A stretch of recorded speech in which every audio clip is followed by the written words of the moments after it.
Hello everyone and welcome to the Bo-Katan Journey Guide video here. My name is Ando and I just wanted to give you guys some tips and tricks through each of the phases. We'll talk about some team modding and some character utilization and abilities and stuff like that. This is a bit of a trickier event. It does take, I think, some specific remods. So before we kind of jump into that, we'll jump into the team. So obviously you need Kelleran Beq, Paz Vizla, IG-12, and Mando at Relic 7. The first phase is just going to be a solo Kelleran Beq. This is one that I did not change from his PvP modding. So I have him very heavily protection loaded. If I could change one thing, I would probably go with a bit more speed, but I was able to kind of get this with just original modding. The second phase will have Paz Vizla, and I went all defense sets. I do also have a crit avoidance arrow. I think the jury's still out on that, but I do have a lot of armor there, over about 20%, and like I said, I got the crit avoidance there. For IG-12, I went with fast and try to give him some health and some protection, but mostly the health is what's really beneficial for him, but just making him very fast is where I thought he was best suited. And then for Mando, I actually gave him the offense and defense set, heavy loaded on protection, quite a bit of speed as well, and some offense. So I went through this. This is definitely not optimized, but I went through this trying to not play this optimized. So what I ended up doing is I took my own General Skywalker mod set. I put it on BAM. I took my Commander Ahsoka Tano set and I put it on IG-12. The only one that I had to actually manually load in was my Paz Vizla, because like I said, it needed all defense sets, and I tried to find health primaries, but I didn't have as many of those. So but let's go into the actual journey guide itself. Like I said, the first tier here is the foundling. Big thing here is that there is a 501st veteran and then there is a 501st captain. 501st veteran is essentially fives, so you need to kill him first. I don't think that's going to be much of an issue here because he is taunting. Whereas captain is, I guess, your Rex. He's sort of randomly just does a lot of damage, so you need to just be careful for him. The big key here is you do get a second life, so to speak. So using this is also a good way to actually kind of re-heal up as well. So I liked opening with that. It's not much of a heal, but it does help. And you'll see kind of later on in the fight. Again, you could see like you're hitting 501st veteran, which is their fives. If you somehow were to kill the other ones, it would sacrifice, and I do believe it gets like the stats. So there's my one, I guess, savior, quote unquote. So 501st veteran is out. So now I'm going to just make sure there's no more other captains. This is the only captain. So you want to get him out. He's the guy that's dealing a lot of damage. And then, yeah, he's kind of the guy. So again, you can kind of see, in spots where I'm, getting low on health and stuff like that. I like to use that middle ability. And I think there's even another spot where it gets even worse, if I recall correctly. Maybe we already passed it. But yeah, this set, or this mission, it took me 2 tries. So here's where it is. So yeah, you get a little bit of health back from that. It took me 2 tries, and like I said, this is because I would assume because I just don't have, I'm not optimizing my modding for it. I think the big overall arching theme in this Mand'lor event is that you you're looking for survivability. A lot of this is just about, it's not about how hard you hit. It's not about how fast you are per se. It's really more about, can you survive this? The only tips that it gave here is basically you want to thin out the group, which I totally agree with. So I open up here with this, and that's for the protection up. So it just kind of buys me some more time so I can get some more heat and eventually kind of be able to get the turn meter from that. All right, and then I open up with this with the days. And here's where I make a mistake. I kind of go for the leader. Honestly, this is where you want to thin out the characters. Decent hit on the actual lead, but I think I could have probably knocked out one of the side guys. You could see how much damage we're doing. They're healing. But you'll see soon, once I start just kind of targeting the little minions, I guess, that's when I start reducing their numbers. And once I reduce their numbers, you kind of, you've got this in the bag. This one did take me a few times, like I said, before I moved all to, I was trying like offense with defense sets. Like I said, I think if you could just go pure defense sets, preferably health primaries, but mixing in quite a bit of protection as well, because he does recover protection on his middle ability. But yeah, that protection up just kind of keeps you safe. And all that defense just nerfs the damage until you're able to kind of get another turn again, hit him with some of these exposes and counter, and yeah, just you end up killing them pretty quick after you start to thin them out. So fairly easy one. Again, if you kind of get the modding right, I think it's just one of those ones where you might have to retry a few times, but not too bad. So this is the first part of this event right here. And the big thing is there's this granted ability to lower the gate. And this is a marathon. So there's a lot of moving pieces here. There's no one way that I can just tell you guys, hey, this is, the exact way to play it, and just play it this way and you'll win it. But there's definitely some tips in here. There's definitely some tricks that you can kind of help and be more effective. Pretty cool little animation. Okay, so these are the doors, right? And if you've seen Mando Season 3, it's pretty cool. I like to have this open, but it's really hard to tell which one is actually going next. So hopefully you land the stuns. If you don't, it's not that big of a deal. They usually cleanse them right away anyways. So this is Mando's first turn. And you'll know that because he gets a blue gear above his head right there. And that will show you how many turns you're actually at with Mando. Now, the event special of the lower the gates or whatever it's called, you need to try and time that out to being at the 5th turn. I laugh because I'm pretty sure in this run I actually forget to do that, even though it's so obvious because of how many blue gears you have. But if you don't, you give the next set of characters like some additional stats. And right now you can see it's actually kind of a little bit of a slugfest. You really don't want them to have any more as far as, extra stats and stuff like that. It can actually really quickly get out of hand. Now, the big things of this phase that you really want to do, especially in this first phase, go ahead and just expend all your cooldowns. Don't save them for anything, but don't also kill this guy right here. So yeah, I'm on wave 4. I should have probably just not done this, but it ends up working out. I'm glad. Turn meter on him is the highest, so go ahead and try and stun for him. The dots on the other guy, as long as they're not cleansed, will kill him. That second special ability right underneath their profile picture thing, and TM bar and health bar, that is how they cleanse. So when you see that on cooldown, you know that they won't cleanse, but that's how you'll know who's going to cleanse or when's their next cleanse. Be cognizant of that.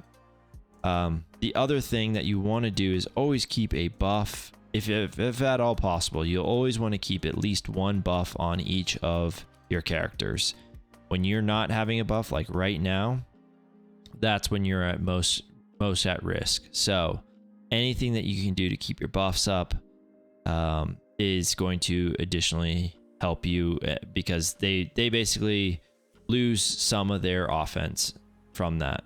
So this is, we're adding buffs. Don't play this too cautiously. Don't try and save cooldowns until you've gotten both or one of these guys down, and just kind of focus on one. As you're noticing too, I'm just using basics with Bam. So again, we're good here because we've got buffs. And this will probably be, because the dots are going to kill that next guy, that'll be the last special I probably do. And again, it's because we want to save cooldowns. The lower the gate, why do we don't care about cooldowns on waves 1 and 3 is because that lower the gate heals us and also resets our cooldowns. So we want to just keep everything open for us for the next phase. So again, keeping all the basics there. All right, we can't tell which one is going to go again, so just kind of pick one and work on them. So we got a nice stun there. But again, their first move is to cleanse, so we know that we want to just kind of save ourselves here. They're gonna kind of keep randomly attacking, right? This would all be damage, so that's why we want to save all of our cooldowns. Again, I checked both to make sure they're both on cooldowns of 2 for the cleanse. And we're in good situation right now with the buffs on our characters. That was our second turn, so we still got to survive quite a bit. This middle ability from IG-12 is a heal, but it also puts defense up. So again, keeping buffs on as much as possible. All right, and now they're officially back to cleanse. So this is where I want to pick someone and just ability block. And because he's almost dead, I want to keep going after him. But I know his buddy is going to cleanse him if he gets the chance. So I think we get lucky here. No, okay, so they cleansed. We want to heal. Get him back going. Just get one of these guys out. That's the important part.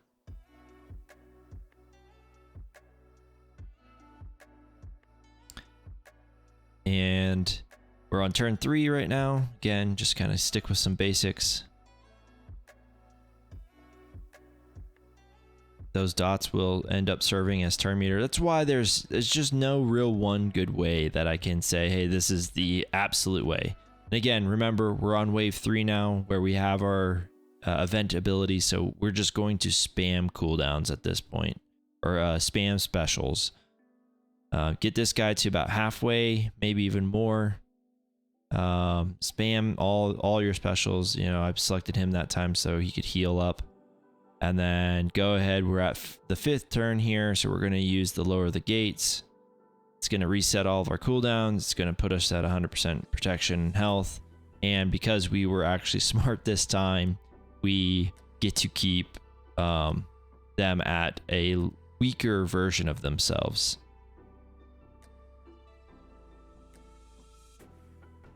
And this will probably be the only time I say, hey, actually, they're going to cleanse, right? So again, this is where you can kind of get tricked into, oh, I should play it safe.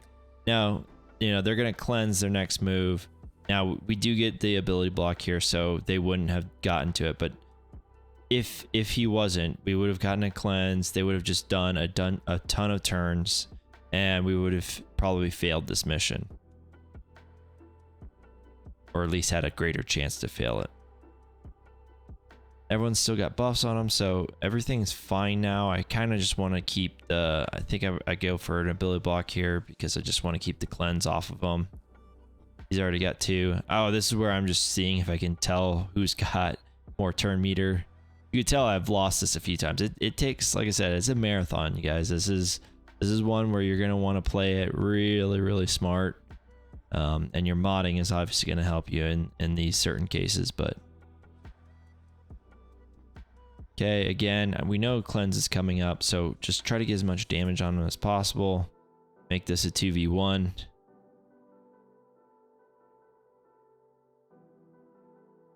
And go ahead and go for him, I guess. Again, just try to get him out of there. And now at this point, right, that's, if I could have autoed this would have been an auto, but couldn't. So again, a lot of things going on in here. I wish I could tell you like play this exact turn order and all that stuff. It's really not. Try to keep buffs on your guys. Try and expend all your specials on waves 1 and 3, knowing that you're going to kind of refresh your cooldowns using the event ability. And yeah, like I said, it's more about surviving. So play it conservative. Okay, so for this phase, the final phase, that you're going to get a Bo-Katan given to you. The big thing is true damage is the only thing that's going to actually damage Dark Trooper Moff Gideon unless he's inflicted with Armor Shred. The catch on that is though he can actually cleanse Armor Shred and any debuffs whenever he uses a special ability. So keeping his special counters, like the actual count of them up top, again below his health bar, is actually really important. So right now he's still got one, but he just used one special. It's on cooldown of 3. He's about to use a second special. So all these debuffs right here are about to be cleansed. You can see I'm not doing any damage with Bam because he deals actual damage with that, not true damage. So I decide, hey, or I think maybe in one of my previous ones, I think this one took me 2 turns as well to kind of get this down. I decided I wanted to do birds the first time, and it's a good ability, but you just have to remember that it takes him 2 turns. So right now his specials are all in 2 turns. That's why going for that Armor Shred is a smart move, because we actually get the most amount of damage that we can, basically. Again, you want to save whenever you can, because anyone that dies in this fight, that's the game's over right there. So can't let anyone die, basically. So just did a special. He cleansed all of our stuff. So the big thing that I learned is, obviously call in Bo-Katan, because Bo-Katan does deal true damage. The second thing I learned is on these ones where you can call in to assist, there's a few abilities that pretty much all of them have, other than Bam, where you get to call in to assist. So trying to maximize when you get those calls in is pretty important, right? So again, that's not a good Armor Shred, because we've only got 1 turn until he uses again. Luckily, we did get a stun. So if I could tell you to mod, if you want to go above and beyond, mod IG-12 for some potency, so that way you can hopefully land some more of those stuns. Again, though, I went through with the mods that I had. I did not change any mods from the previous phase. So again, I was just trying to go through this with pretty minimal investment in as far as time, and make sure that like it's doable, so that way I could give this video to you guys, so that way you guys could make the determination of how much effort you want to put into this. So I'd say I'm pretty much like on the lower end of the effort, which was, remodding 3 characters, 2 of which were just loadouts that I already had on characters that I thought this is a pretty decent match. So again, gets a calls and assists, but he's gonna cleanse right here because of him using specials. But luckily I am in my Bam Bird squat here, so when he goes through, he's going to re-heal. It sucks, but he does do that, obviously. We get him into a spot where now he's not so healthy. He's, you know, gonna reheal a little bit more, but from here on out, we're actually in a really good spot for Bam calls to assist. So this one will call everyone to assist. The armor shred means that even Bam's going to be doing damage. And then this is another call to assist. And again, we got him. So there you guys go. Long event, I know. Like I said, the major theme here is survive. You know, try and outlast your opponents. But anyways, guys, hopefully this is helpful for you guys. Like I said, I went with pretty non-optimized stuff. I'd say on the low end of optimization, but I hope this helps you guys unlock your Bo-Katan. And if you're far ways away from Bo-Katan, hopefully at least it was fun to watch, see some of the cool stuff. But anyways, guys, I thank you guys so much for watching the video. You guys support me so much and help make these videos. So appreciate it, and we'll see you guys next time.